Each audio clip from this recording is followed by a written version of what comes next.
व्यक्ति का या किसी वस्तु का, इसको ट्रांसपोर्टेशन परिवहन का। और परिवहन के लिए हम लोग के पास कई साधन है।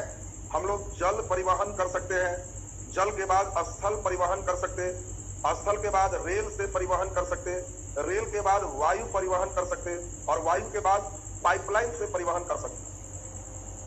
और इतने सेक्शन से परिवहन से कोई एक प्रश्न आपसे पूछा जाता है। तो पहले हम लोग देखें, जल से, स्थल से, रेल से, वायु से, पाइपलाइन से। आज के क्लास में हम लोग जल, स्थल, रेल, ये लगभग हम लोग सीखने का प्रयास करें। तो सबसे पहले हम लोग का महत्वपूर्ण कौन सा है? जल परिवहन। तो ध्यान दें, जो बेसिक चीज है उसको हम लोग समझते जाएंगे। जल परिवहन का मतलब पानी के द्वारा होने वाला परिवहन को हम लोग क्या कहते हैं? जल परिवहन। हम लोग आजादी के बाद जल परिवहन पर बहुत ध्यान नहीं देते, लेकिन 1986 ईस्वी में हम लोग अंतर्देशीय जल मार्ग प्राधिकरण बोर्ड का गठन किया। देखिए बहुत अच्छा क्वेश्चन आएगा। अंतर्देशीय जल मार्ग प्राधिकरण बोर्ड का गठन कब किया गया? 1986। और 86 के बाद हम लोग जल मार्ग पर काफी ज्यादा ध्यान देना शुरू किया। इसमें कई रास्ते को हम लोग नेशनल वाटरवे, राष्ट्रीय जल मार्ग घोषित किए। और जल मार्ग के लिए बड़े बड़े जहाज जहां से खुलते हैं उसको हम लोग क्या कहते हैं? बंदरगाह, पत्तन कहते हैं। और कई पत्तन का हम लोग डेवलपमेंट भी किए। और आपको जनरल कंपटीशन में कौन बंदरगाह किधर है, कैसे है, महत्वपूर्ण चीज क्या है, वो आपसे पूछा जाएगा। और जल मार्ग के बारे में कुछ क्वेश्चन रहेगा। तो दोनों चीज अभी हम लोग करेंगे। नीचे लिखते हुए आगे की ओर बढ़े। नीचे लिखिए, व्यक्ति या वस्तु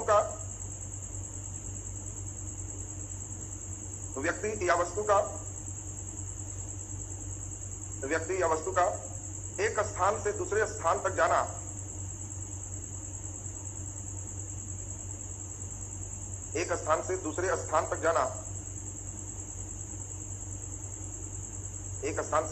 तक जाना परिवहन कहलाता है।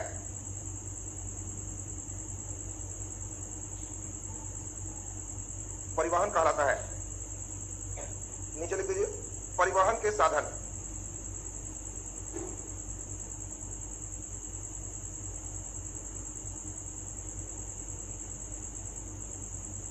परिवहन के साधन। फर्स्ट नंबर लिखिए, जल परिवहन।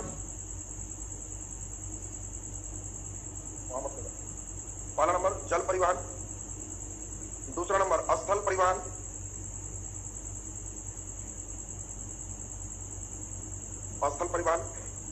तीसरा रेल परिवहन,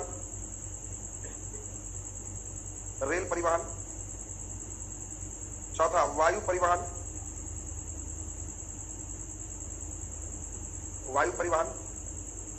और पांचवा पाइपलाइन परिवहन। नीचे हेडिंग दीजिए, जल परिवहन।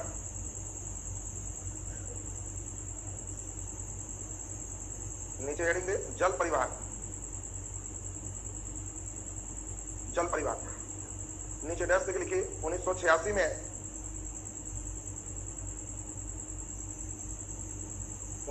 में अंतर्देशीय जल मार्ग प्राधिकरण 1986 में अंतर्देशीय जल मार्ग प्राधिकरण बोर्ड का गठन हुआ। 1986 में जल मार्ग प्राधिकरण बोर्ड का गठन हुआ। जल मार्ग प्राधिकरण बोर्ड का गठन हुआ। नीचे स्टार लगा के लिख दीजिए, भारत के प्रमुख बंदरगाह, हेडिंग दे देंगे, भारत के प्रमुख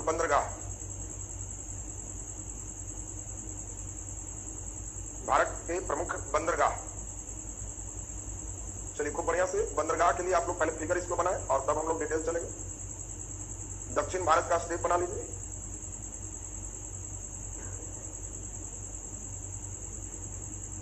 दक्षिण भारत जल्दी से बना लें और हमारे साथ साथ चलेंगे।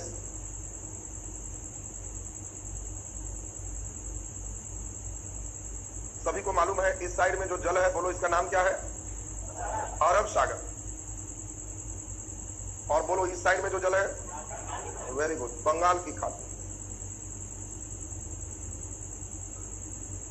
तो अरब सागर और बंगाल की खाड़ी दो स्टेप बना लेंगे।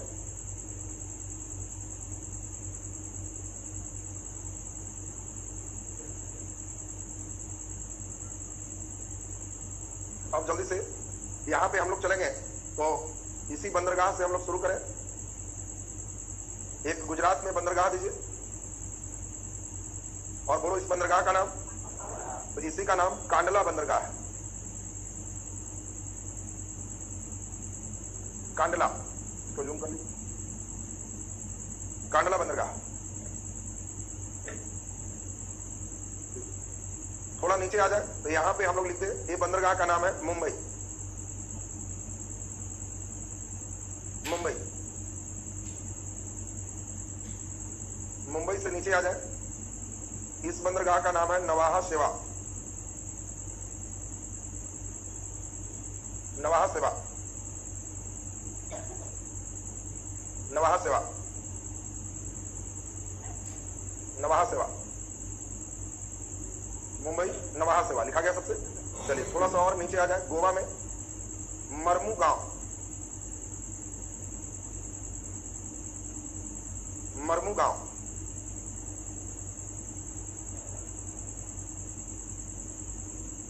मरमू गांव। मरमू गांव के बाद केरल में आ जाए, केरल से ऊपर एक चले जाए कर्नाटक में मंगलौर, बंगलोर नहीं मंगलौर। मंगलौर के बाद केरल में आ जाए कोची, कोची, कोची। तमिलनाडु में आ जाए, 3 बिंदु दे दें तमिलनाडु में, तीनों बहुत महत्वपूर्ण है। नीचे लिख दीजिए तूतीकोरिन, तूतीकोरिन।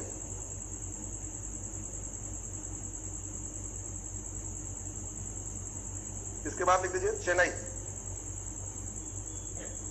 चेन्नई।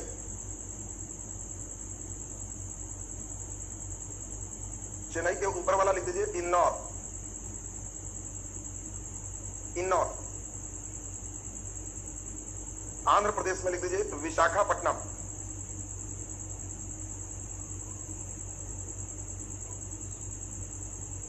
विशाखापट्टनम। उड़ीसा में आ जाइए पारादीप, पारादीप, पारादीप। और यहां पे 2 बना दीजिए, एक का नाम कोलकाता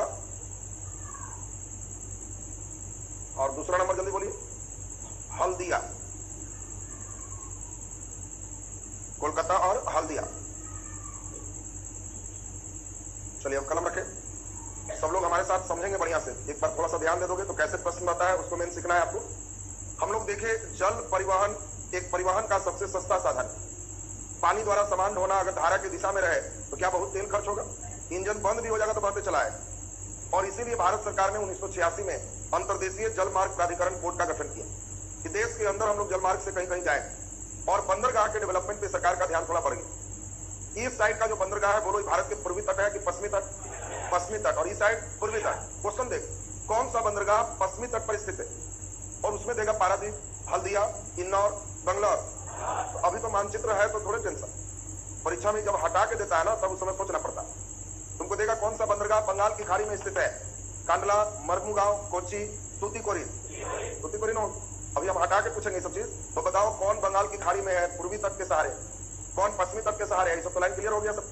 दूसरा इसी में राज्य पूछता है, तो मानचित्र में ही आपको अपने से सोचना है। कांडला का मतलब ये गुजरात है, मुंबई का मतलब वेरी गुड महाराष्ट्र है, नवाहा सेवा ये भी महाराष्ट्र है। बोलो मरमुगांव ये गोवा है, बोलो मंगलौर ये कर्नाटक है, बोलिए कोची ये केरल। तो हम समझते हैं कि राज्य भी आप लोग को एकदम दिमाग में बैठते जा रहा है सबका। बोलो ये तीनों का तीनों जो देख रहे हो ये तमिलनाडु में, एक ही बार में तीनों कर लिए और तीनों तमिलनाडु हो।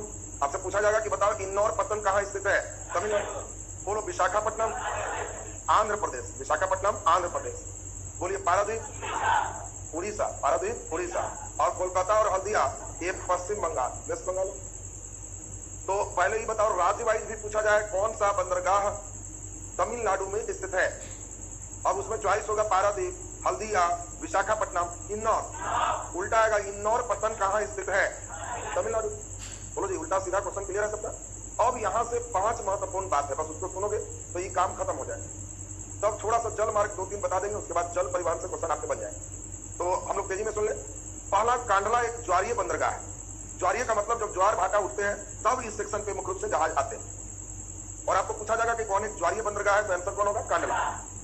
दूसरा सबसे इंपॉर्टेंट, मुंबई सबसे व्यस्त बंदरगाह है और मुंबई ये सबसे पुराना बंदरगाह में से एक। और इसी में आपको ध्यान रखना है कि जिस समय मुंबई बंदरगाह यहां पर आप देख रहे हो, इतना लोड यहां बढ़ गया कि मुंबई को लोड को कम करने के लिए नवाहा सेवा बंदरगाह का डेवलपमेंट किया गया। और नवाहा सेवा बंदरगाह किसके लोड को कम करता? मुंबई। और इसी का नाम बदल करके बाद में जवाहरलाल नेहरू बंदरगाह किया गया। यानी अभी नवाहा सेवा का नाम क्या है? जवाहरलाल नेहरू पतन। ये नवाहा सेवा का नाम है, जो आगे लिखा है तुमको। गोवा में कौन है? मर्मुगांव। मंगलोर कर्नाटक और कोची केरल। यहां से जो प्रश्न बनता है, क्वेश्चन देंगे तो आपका क्लियर हो जाएगा। इसमें सबसे गहरा बंदरगाह कौन है?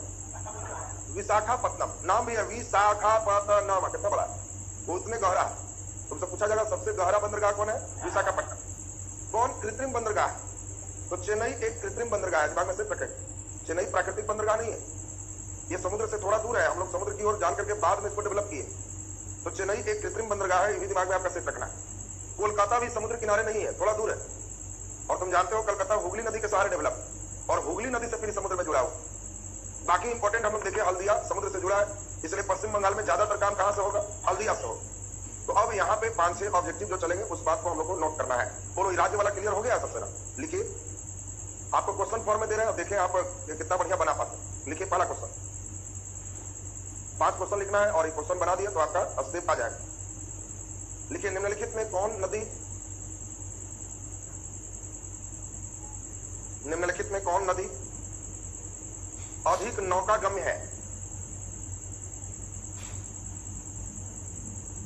निम्नलिखित में कौन नदी अधिक नौकागम्य है? क्या आप लोग नौकागम्य समझते हो ना? नौकागम्य माने नौका चलाने लायक, नाव चलाने लायक है। बढ़िया से इसको समझना। कौन नदी अधिक नौकागम्य है? नीचे लिखो choice A Sindhu, Sindhu. Choice B Ganga, Ganga. Choice C Brahmaputra, choice D, एक और लिख दीजिए नर्मदा। बोलो, सबसे अधिक नौकागम्य कौन है? जल्दी बोलिए। तो फर्स्ट नंबर गंगा है और सेकंड नंबर ब्रह्मपुत्र। इसीलिए नेशनल वाटरवे 1 जो आप देखते हो वो गंगा के सहारे, और नेशनल वाटरवे 2 देखते हो वो ब्रह्मपुत्र नदी के सहारे। राष्ट्रीय जलमार्ग संख्या 1 अगर जलमार्ग लगाए तो ध्यान रखना गंगा नदी के सहारे डेवलप है। और कहां से कहां है? अरे गंगा नदी में सदिया धोबरी कहां से आ गई? इलाहाबाद से लेके, जल्दी बोलिए, कलकत्ता तक। हल्दिया में गंगा नदी कहां है? हुगली में गंगा नदी होगा, तो हल्दिया तो पहुंच रहा है समुद्र किनारे। तो आपको ध्यान रखना है कि इलाहाबाद से कलकत्ता तक का जो मार्ग है वो नेशनल वाटरवे 1 है। नेशनल वाटरवे 2 जो देख रहे हो वो ब्रह्मपुत्र के सहारे है, सदिया से धुबरी। और ये दोनों नौकागम्य है। क्वेश्चन है अधिक नौकागम्य, तो ये दोनों में ज्यादा अधिक कौन है? गंगा। क्या सिंधु नदी नौकागम्य होगा? नहीं, वहां बहुत पर्वत पहाड़ है। नर्मदा नौकागम्य है? नहीं, यहाँ भी बिंदु पर्वत वगैरह श्रृंखला है। पर्वत पे नाव चलाओगे तो कब उठा के नीचे पड़ने का गारंटी नहीं है। बोलो, बात समझ में आ रही है सबको ना? इस चीज को मैंने आपको ध्यान रखना होगा। तो नीचे इसमें टिक लगा दीजिए, गंगा, गंगा। नीचे स्टार लगा के डैश के दोनों लाइन लिख दीजिए, तो आपका क्लियर। राष्ट्रीय जलमार्ग संख्या 1, नीचे स्टार लगा के डैश के लिख दीजिए, राष्ट्रीय जलमार्ग संख्या 1, राष्ट्रीय जलमार्ग संख्या 1 गंगा नदी के सहारे विकसित है।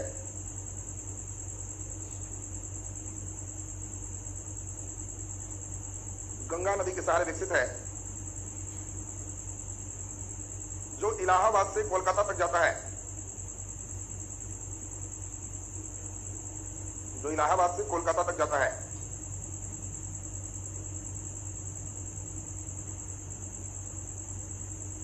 इलाहाबाद से कोलकाता तक जाता है। नीचे लिख दीजिए, डैश देखिए, राष्ट्रीय जलमार्ग संख्या 2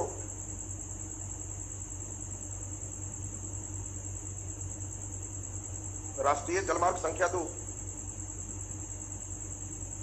राष्ट्रीय जलमार्ग संख्या 2 ब्रह्मपुत्र नदी के सहारे विकसित है। ब्रह्मपुत्र नदी के सहारे विकसित है, जो सदिया से धोबरी तक जाता है।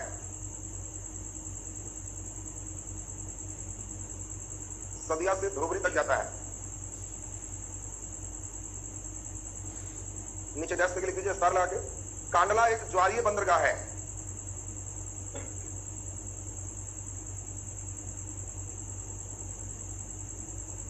कांडला एक ज्वारीय बंदरगाह है। कांडला एक ज्वारीय बंदरगाह है। नीचे डैश पे लिख दीजिए। मुंबई बंदरगाह के दबाव को कम करने के लिए, मुंबई बंदरगाह के दबाव को कम करने के लिए, मुंबई बंदरगाह के दबाव को कम करने के लिए नवाहा सेवा बंदरगाह का निर्माण किया गया है। नवाहा सेवा बंदरगाह का निर्माण किया गया है, जिसे बोलो नाम क्या दिए? वेरी गुड, जवाहरलाल नेहरू पत्तन के नाम से जानते हैं।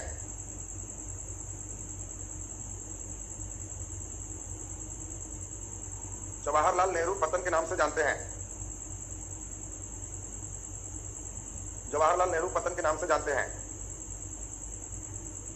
चलिए नीचे डैश पे लिख दीजिए। चेन्नई एक कृत्रिम बंदरगाह है। चेन्नई एक कृत्रिम बंदरगाह है। चेन्नई एक कृत्रिम बंदरगाह है। नीचे डैश पे सबसे गहरा बंदरगाह,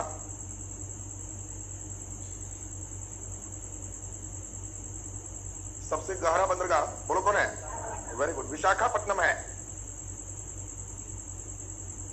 सबसे गहरा बंदरगाह विशाखापट्टनम है।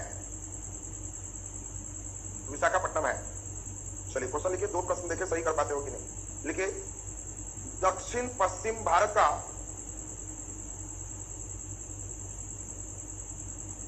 दक्षिण पश्चिम भारत का प्रवेश द्वार कहलाता है।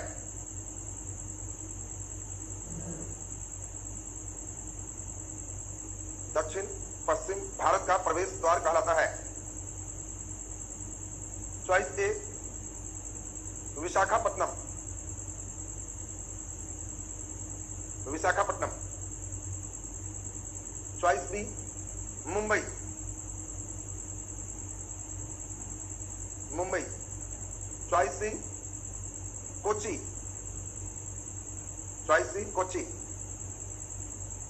और चॉइस डी पारादीप।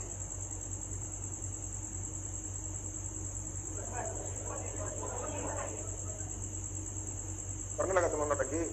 बढ़िया से क्वेश्चन पढ़ो, मानचित्र देखो। कोई मुंबई, कोई कोची, कोई कुछ करना शुरू कर दिया। जल्दी बोलिए। मुंबई तो सही आंसर मुंबई। अच्छा, मुंबई दक्षिण में है, वो दक्षिण नहीं समझते हो, ये उत्तर है और ये दक्षिण है। तो दक्षिण, अच्छा ये उत्तर है, अच्छा उत्तर ऊपर भारत है। अच्छा, बंदरगाहों में दक्षिण सोचना है तो कोची जो है ये दक्षिण पश्चिम बंदरगाह है। ये इसी को पहले कहते थे, यही कालीकट था और कालीकट से ही मेन पुर्तगाल और तमाम लोग इनकी, इसीलिए कालीकट का बाद में नाम इधर कोची है। तो अब इसको दक्षिण पश्चिम भारत का प्रवेश द्वार का, पहले लोग यहीं से मेन एंट्री करते थे। तो सही आंसर कौन हो गया? कोची। अगला क्वेश्चन लिखिए, किस बंदरगाह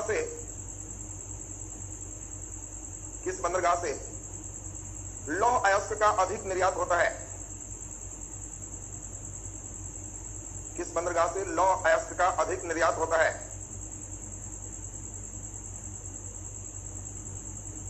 लौह अयस्क का अधिक निर्यात होता है। चॉइस ए लिखिए Kandla, choice A Kandla. Choice B Mangalore, B Mangalore. C Ennore, C में इन्नौर। और डी में पारादीप। जल्दी बोलिए। मंगलौर लग रहा है। लोहा का सबसे ज्यादा मेन सिस्टम कहां पे है? कर्नाटक। और कर्नाटक में कौन है? मंगलौर। इसलिए सबसे ज्यादा लोहा निर्यात कहां होगा? मंगलौर। तो सही आंसर मंगलौर। एक आसान क्वेश्चन, केवल चोरी नहीं करना, ये सब सही कर लेगा। लिखिए क्वेश्चन, निम्नलिखित में कौन सा बंदरगाह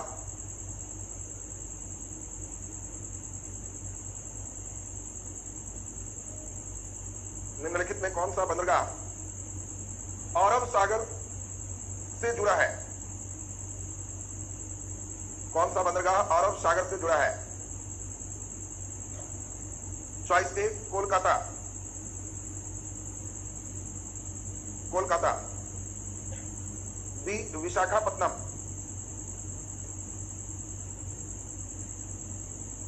विशाखापट्टनम।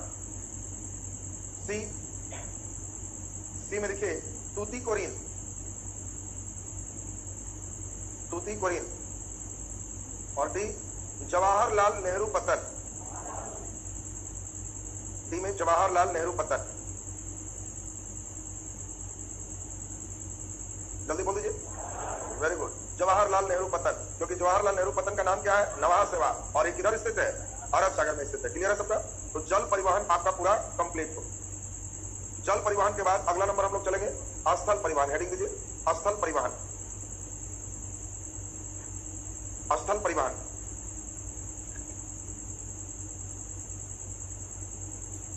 चलिए ध्यान दे सब कोई। अब स्थल परिवहन जो लोग ईमानदारी पूर्वक ध्यान दोगे, अब यहां से इंपोर्टेंस बढ़ते चला जाएगा। जल परिवहन में मुख्य रूप से बंदरगाह से ज्यादा क्वेश्चन तुम्हारे रहे। क्या बंदरगाह क्लियर हो गया है सबका? चलिए ध्यान दो, घर में मानचित्र पर 2 बार अभ्यास करना, सब बंदरगाह तुम्हारा सही हो जाए। अब हम लोग जरा ध्यान दीजिए, यहाँ पे स्थल परिवहन का मतलब हो गया सड़क, और सड़क के हम लोग कई भागों में बांटते हैं। कैसा सड़क है उसके आधार पर 2, कच्ची सड़क, पक्की सड़क। कच्ची सड़क का मतलब जो पूरा रूप से निर्मित नहीं है, मिट्टी का ही सड़क है, उसको क्या कहेंगे? कच्ची सड़क। और पक्की सड़क माने जिसको या तो ढलाई किया गया हो या पिच किया गया हो, उसको हम लोग पक्के सड़क के नाम से जानते हैं। और सड़क योजना के द्वारा सड़क को हम लोग जितने भाग में बांटते हैं उसको सुनेंगे। पहला को कहते हैं राष्ट्रीय राजमार्ग, और राष्ट्रीय राजमार्ग को हम लोग नेशनल हाईवे कहते हैं। राष्ट्रीय राजमार्ग का नाम क्या है? National highway. दूसरा नंबर को कहते हैं राज्य राजमार्ग, और राज्य राजमार्ग को स्टेट हाईवे एसएच कहते हैं। अगला नंबर हम लोग देखेंगे तो अब आसान है। एक सड़क को कहते हैं जिला सड़क, दूसरे सड़क को कहते हैं ग्रामीण सड़क, और अगले नंबर सड़क को हम लोग कहते हैं सीमांत सड़क, सीमांत सड़क। अब इसमें जो सड़क है आपको क्वेश्चन देंगे, उसी से आपको आइडिया लगने चला जाएगा। तो पहले नीचे लिख दीजिए स्थल परिवहन में, लिख दे नीचे डैश देखिए, सड़क को निम्नलिखित वर्गों में बांटा गया है। सड़क को निम्नलिखित वर्गों में बांटा गया है।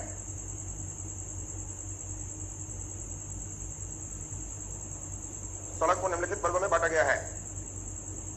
फर्स्ट नंबर लिख दीजिए राष्ट्रीय राजमार्ग, राष्ट्रीय राजमार्ग। सेकंड नंबर लिखिए राज्य राजमार्ग,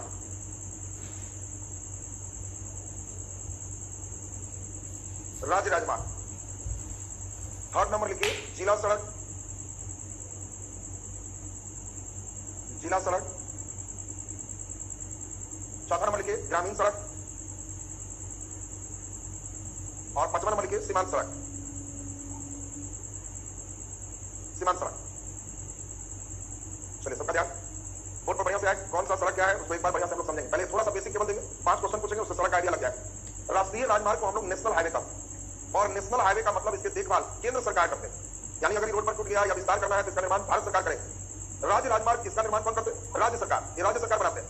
और इसमें कोशिश होता है कि जो राज्य की राजधानी है वो विभिन्न जिले से जुड़ जाए, और जिला सड़क एक जिले को दूसरे जिला से जोड़ देता है। ग्रामीण सड़क जिला को गांव से मेन जोड़ने का काम करता है।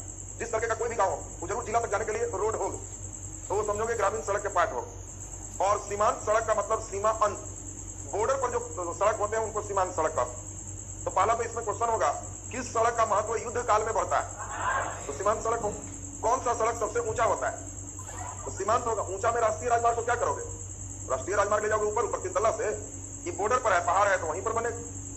और इंपोर्टेंट राष्ट्रीय राजमार्ग को बनवाते हैं केंद्र सरकार। बोलो सीमांत सड़क को कौन बनाए?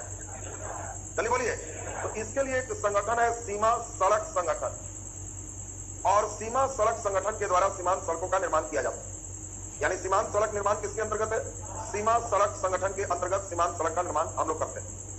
अब इसमें हम लोग जो ध्यान देंगे वो प्रश्न पहलू आपका क्लियर हो जाएगा, कैसे क्वेश्चन रहते हैं। तो आप लिखो जरा, 5 क्वेश्चन से आइडिया लग जाएगा आपको। लिखिए 5 क्वेश्चन से आपको आइडिया लग जाएगा, आप सोचते कितना अच्छा हो और कैसे सोचना है।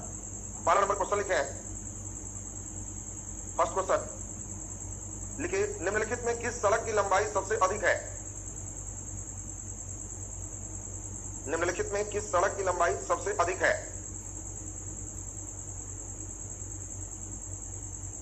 किस सड़क की लंबाई सबसे अधिक है? चॉइस ए राष्ट्रीय राजमार्ग, चॉइस ए राष्ट्रीय राजमार्ग, बी राज्य राजमार्ग, राज्य राजमार्ग, सी जिला सड़क, जिला सड़क, और डी ग्रामीण सड़क, डी ग्रामीण सड़क। बता दीजिए हमको किस सड़क की लंबाई भारत में सबसे ज्यादा होगा। तो एक पूछने की बात है, नेशनल हाईवे सबसे ज्यादा हो, क्या मतलब नेशनल? तुमको जिधर जाते हो नेशनल हाईवे नजर आता है। भारत गांव का देश है तो नेशनल हाईवे कैसे ज्यादा हो गया? नेशनल हाईवे बड़ा सुंदर नाम लग रहा है, कौन बदमाशी। इससे सही आंसर ग्रामीण सड़क। गांव का जब देश है भारत तो एक गांव से दूसरा गांव तमाम जोड़ना इस सबसे ज्यादा रोड हो, और इसलिए भारत में सबसे ज्यादा लंबाई किस सड़क का है? ग्रामीण सड़क का। लड़के एकदम नेशनल हाईवे देख के एकदम खुश हो जाता है। अगला क्वेश्चन से देखो, एक अंदाज लगाओ कुल सड़क का नेशनल हाईवे कितना परसेंट हो। तो देखिए क्वेश्चन लिखिए, भारत के कुल सड़क परिवहन में, भारत के कुल सड़क परिवहन में, कुल सड़क परिवहन में राष्ट्रीय राजमार्ग, राष्ट्रीय राजमार्ग कितना प्रतिशत है? राष्ट्रीय राजमार्ग कितना प्रतिशत है? अंदाज करना। चॉइस है 3%, बी 12%, सी 30% और डी 61%। कितना कम करेगा? नेशनल हाईवे कुल सड़क का क्या परसेंट होगा? एक बार उठा देता है, एक बार पटक देता है। अभी उठा दिया कि सबसे ज्यादा तो नेशनल हाईवे, अब एकदम पटक के 3 पर ला रहा है। कुल सड़क लंबाई में जो नेशनल हाईवे है उसकी लंबाई कितनी रही होगी?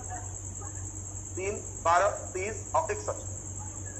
अच्छा, कितने को 3 लग रहा है? वो वहां था 3 तो कई लोगों को लग रहा है। अच्छा, और 12%, एक बात हुआ मीडियम में लगभग सोच रहा है तो मूर्ख 3% ही है, और नेशनल हाईवे की लंबाई कुल रोड का कितना परसेंट है? 3%। और बैठ के हम लोग इसको अभी फर्स्ट कर रहे थे, केवल 3% ही इसमें है। अच्छा ये बताओ, यातायात में योगदान कितना परसेंट हो? लंबाई में तो 3% ही, लेकिन सबसे ज्यादा ट्रांसपोर्टेशन किससे होता है? नेशनल हाईवे से। और कुल ट्रांसपोर्टेशन का कितना परसेंट? गेस करो कितना? 12 में सबसे ज्यादा हो जाएगा 61 हो गया। तो आंसर 40% है। कुल ट्रांसपोर्टेशन में अगर हम लोग देखें यातायात में, तो नेशनल हाईवे की लंबाई कितना है? 3%, लेकिन यातायात में योगदान कितना परसेंट है? 40%। चलिए अगला क्वेश्चन जरा लीजिए, अगला लिखो तो। भारत में राष्ट्रीय राजमार्ग, भारत में राष्ट्रीय राजमार्ग, भारत में राष्ट्रीय राजमार्ग, राष्ट्रीय राजमार्ग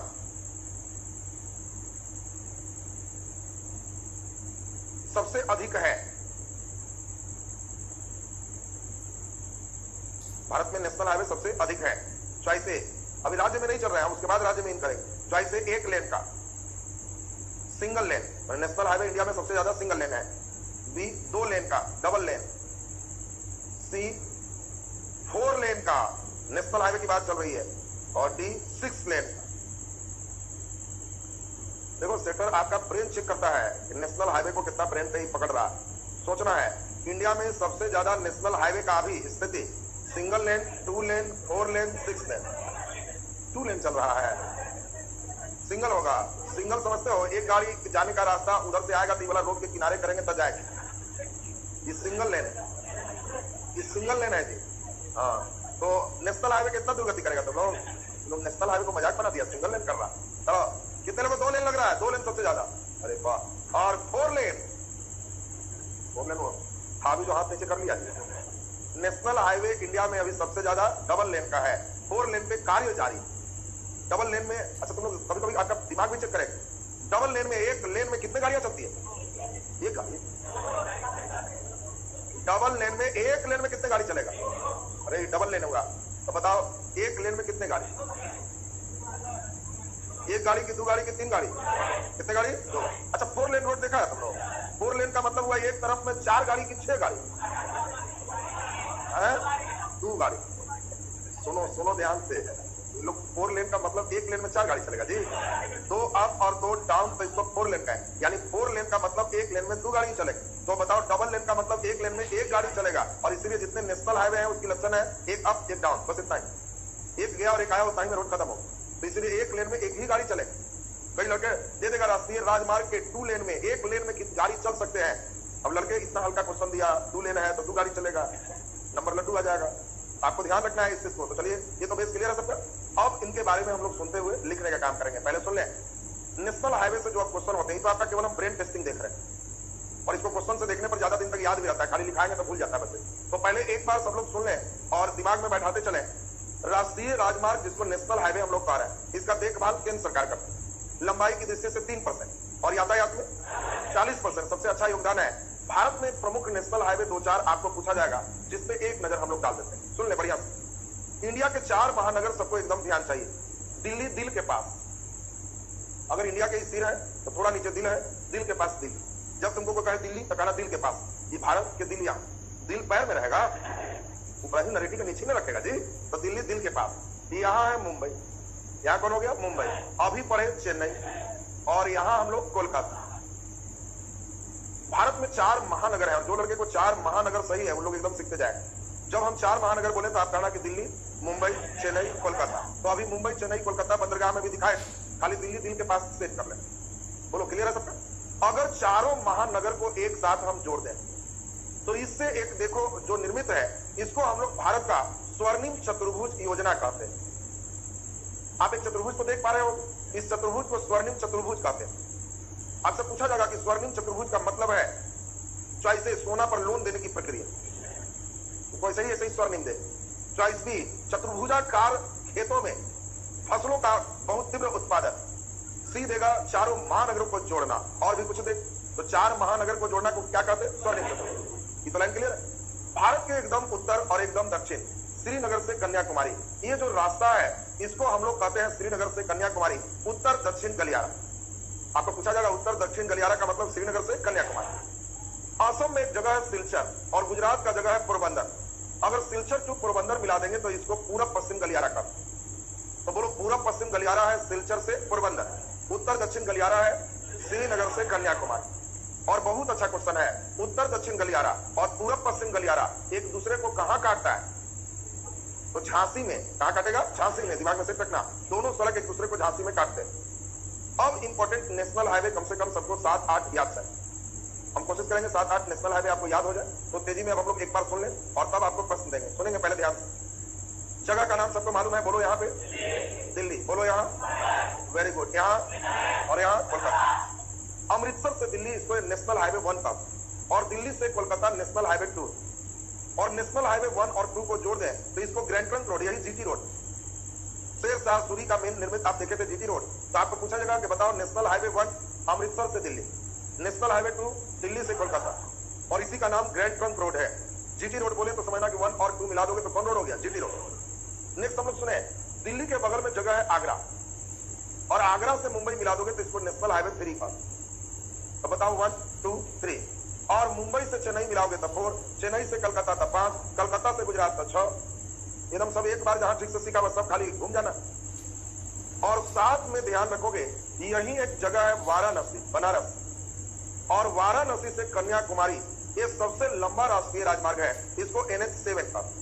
आपसे पूछा जाएगा कि बताओ भारत का सबसे लंबा राष्ट्रीय राजमार्ग NH7 है, कहां से कहां जाता है, वाराणसी से कन्याकुमारी जाता है। और NH8 ये दिल्ली से मुंबई को जोड़ता है, इधर के रास्ते। दिल्ली से मुंबई चलोगे तो NH8 हो जाएगा, और आगरा से मुंबई तो NH3 हो जाएगा। और केरल के पास ही एक बहुत छोटा द्वीप है, इसका नाम है वेलिंगटन द्वीप, और वेलिंगटन द्वीप में ही सबसे छोटा नेशनल हाईवे 47A है। पूछा जाएगा भारत का सबसे छोटा नेशनल हाईवे 47A, भारत का सबसे लंबा राष्ट्रीय राजमार्ग 7, और NH7 कहां से कहां, वाराणसी से कन्याकुमारी तक। क्लियर है सबका। अभी हम लोग देखें ऑब्जेक्टिव 2 देंगे, उसके बाद तब लिखने की क्रियाकलाप हो जाएगा। सड़क परिवहन लगभग आपका कंप्लीट हो जाएगा। लिखिए, एकदम हल्का क्वेश्चन 1-2 चेक कर ले। लिखो, निम्नलिखित में कौन सड़क नहीं है,